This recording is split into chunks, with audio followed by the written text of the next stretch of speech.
इस सृष्टि में जो जन्म लेता है वो निश्चित रूप से मृत्यु के अधीन हो जाता है। दोस्तों, यहाँ भगवान श्री कृष्ण कहते हैं कि इस मृत्यु लोक का हर प्राणी, चाहे हो मनुष्य हो या पशु पक्षी हो या फिर पेड़ पौधा हो, हर सांस लेने वाला प्राणी अपने जन्म के साथ मृत्यु को भी लेकर आता है।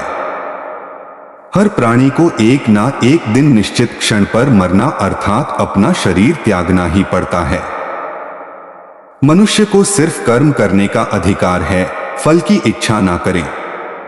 दोस्तों, यहाँ भगवान श्री कृष्ण कहते हैं कि मनुष्य को चाहिए कि फल की इच्छा त्याग कर कर्म को अपना धर्म समझकर करे, क्योंकि जो भी मनुष्य फल प्राप्ति की इच्छा करता है उसका मन फल के बारे में सोचकर अपने कर्म और कर्तव्य से विचलित हो जाता है और उस इंसान को वो फल प्राप्त नहीं होता है जिसकी उसने इच्छा की हुई थी। इसीलिए भगवान श्री कृष्ण कहते हैं कि मनुष्य सिर्फ कर्म कर सकता है, फल कदापि मनुष्य के अधीन नहीं है। जो लोग फल की इच्छा से ही कर्म करते हैं वे लोग सुख दुख आदि के चक्र में फंस जाते हैं और उनकी मना शांति नष्ट हो जाती है। भगवान श्री कृष्ण कहते हैं कि मनुष्य अपने फल की इच्छा को त्याग कर कर्म को अपना धर्म समझकर करे तो उसको फल अवश्य मिल जाएगा, परंतु उस फल को वो विधान की इच्छा समझकर स्वीकार कर ले। और ज्ञानी व्यक्ति इसी योग को अपनाकर कर्म योगी बन जाते हैं। इस विश्व में केवल शरीर मरते हैं लेकिन आत्मा अविनाशी है। शरीर के मरने पर भी आत्मा नहीं मरती है। दोस्तों, यहाँ भगवान श्री कृष्ण कहते हैं कि आत्मा न कभी जन्म लेती है और न कभी मरती है। वो अजन्म, नित्य, सनातन और पुरातन है, जो शरीर के मारे जाने के बाद भी नहीं मरती है। जो सचमुच ज्ञानी होते हैं वो ना उनका शोक करते हैं जो मर गए हैं और ना ही उनका शोक करते हैं जो अभी जिंदा है, क्योंकि वो जानते हैं कि जो मर गया है वो फिर से जन्म लेगा और जो अभी जीवित है वो अवश्य ही मर जाएगा। मरने वाला फिर से जन्म लेगा, क्योंकि केवल शरीर का नाश होता है। शरीर के अंदर जो आत्मा है वो कभी भी नहीं मरता है, क्योंकि आत्मा को ना कोई शस्त्र काट सकता है और ना ही उसे अग्नि जला सकती है, ना ही जल गला सकता है और ना ही इसे वायु सुखा सकती है। अपने मन को नियंत्रित करो। दोस्तों, यहाँ भगवान श्री कृष्ण कहते हैं कि मनुष्य के शरीर का एक अदृश्य अंग है मन, जो दिखाई नहीं देता, परंतु वही इस शरीर का सबसे शक्तिशाली हिस्सा है। मनुष्य को में के घमंड की मदिरा पिलाकर मदहोश करने वाला पाखंडी केवल ये मन ही है। उसके हाथों में मोहमाया का जाल है जिसे वो मनुष्य की कामनाओं पर टालता रहता है और उसे अपने वश में करता रहता है। ये मन शरीर से भी मोह करता रहता है और अपनी खुशियों से भी और अपने दुखों से भी मोह करता रहता है।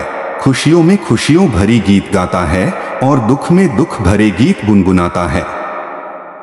अपने दुखों में दूसरों को शामिल करके उसे खुशी मिलती है। किसी भी मनुष्य को उसका मन जीवन के अंत तक अपने जाल से निकलने नहीं देता, अपने रस्सी में बांधकर उसे तरह तरह के नाच नचवाता रहता है। ऐसा तब तक होता रहता है जब तक हम अपने आप को मन के अधीन रहने देंगे, तब तक हमारा मन हमें नाच नचाता रहेगा। मनुष्य का मन मनुष्य को इतनी फुर्सत भी नहीं देता कि वो अपने अंतर में झांककर अपनी आत्मा को पहचाने और आत्मा के अंदर जिस परमात्मा का प्रकाश है उस परमात्मा का साक्षात्कार करें। किसी भी जीवित प्राणी के लिए आवश्यक है कि प्राणी अपने मन को काबू में करके अपने अंतर में झांककर अपनी आत्मा को देखे, तब उस आत्मा के अंदर उसे परमात्मा का प्रकाश स्पष्ट दिखाई देगा और उसी को ही परमात्मा का साक्षात्कार कहते हैं। हमारा शरीर और मन कैसे काम करता है? दोस्तों, यहाँ भगवान श्री कृष्ण कहते हैं कि मनुष्य का शरीर एक रथ के भांति है, जैसे आंख, कान, नाक, जीभ और त्वचा आदि। इन इंद्रियों घोड़ों को जो सारथी चलाता है वो सारथी ही हमारा मन है और उस रथ में बैठा हुआ स्वामी वही हमारी आत्मा है। मनुष्य की इंद्रियां विषयों की ओर आकर्षित होती रहती है और ये सब तभी तक ही हो सकता है जब तक जीवात्मा अपने मन को काबू में ना लाए। जब तुम स्वयं मन के अधीन ना रहकर अपने मन को अपने अधीन कर लोगे तो वही मन एक अच्छे सारथी की तरह तुम्हारे शरीर रूपी रथ को सीधे प्रभु की चरणों में ले जाएगा।